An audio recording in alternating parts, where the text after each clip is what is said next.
माहीन नाम का ताल्लुक उर्दू ज़ुबान से है।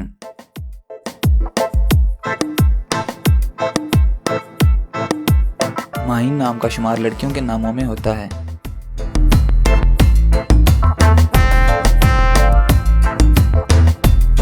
माहीन नाम के अफराद के लिए खुशकिस्मत नंबर 3 माना जाता है।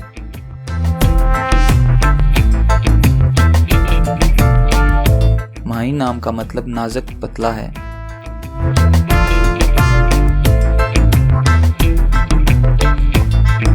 खुशकिस्मत दिनों में जुमा, हफ्ता और सोमवार शामिल हैं।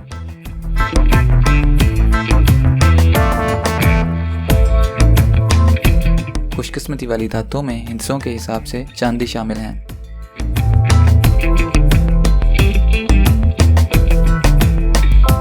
माहीन नाम के अफराद के लिए मुवाफिक रंगों में सब्ज़ रंग शामिल हैं।